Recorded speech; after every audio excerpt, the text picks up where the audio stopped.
BX is in California, and we've got Elliotte Friedman and Anthony Stewart here in the studio. And Kevin, let's begin with the game we started the night with, the New York Islanders trying to go up 2-0 at Pittsburgh.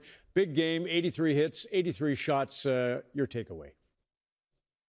Well, I'm going to do my best, Ron, to follow up Ken Reed's analysis there. But the second line for the Pittsburgh Penguins, that's what got the job done for them tonight.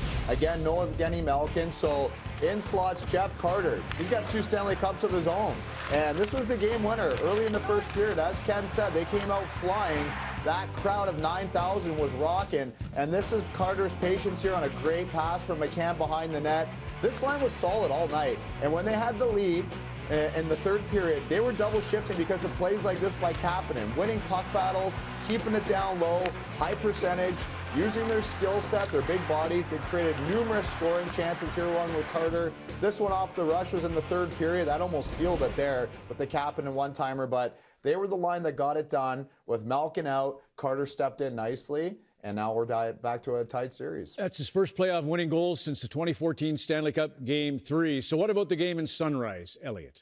Ron, there's only one series in the NHL playoffs so far that's 2-0, and that's Tampa over Florida. But you can't say the Panthers aren't giving it everything they have, and you can't say they're going down without a fight. And another mean, nasty game. Blake Coleman, he was a target. The Panthers were all over him in this particular game. Tampa got up to a 2-0 lead and held on for the win. Pat Maroon with the chicken directed at several Panthers players. It was a tough game. Sam Bennett suspended for this one. They missed him. Braden Point did a fantastic job of setting up Palat for the game-winning goal. This was late. Lomberg is driving the Lightning crazy, and they're going at him pretty hard too. It is everything we expected this series to be, but now that Joel Quenneville has gone to 2 goaltenders, is there any chance he would consider Spencer Knight in Game 3 in Tampa? And I was telling you, Ken Dryden in 71, that's a long time ago, but that's kind of the frame of reference for me, and I think it'd be worth the shot. Meanwhile, it took 95-plus minutes for Vegas, Anthony, to score a goal. They finally got one, and they got a couple, and they get a big win. And what was the reason? Well, the one team that doesn't have a goalie controversy is the Vegas Golden Knights, and that's just due to the play of Marc-Andre Fleury. 34 saves tonight after his 29 saves last game, and he's been spectacular this whole entire series. Vintage Fleury.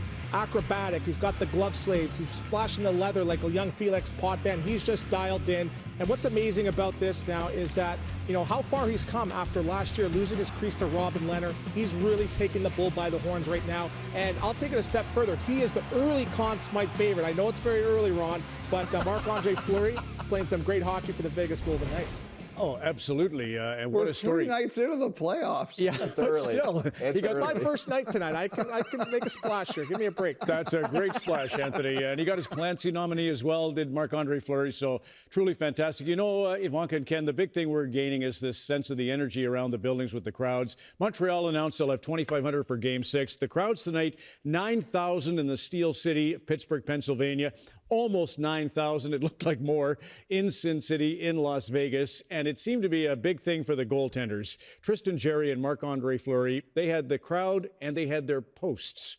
There's just before the game, Tristan Jarry rubbing his crossbar, and Marc-Andre Fleury made a habit of it. So you've got Steel City and Sin City. You've got iron workers and winning hands. The power of the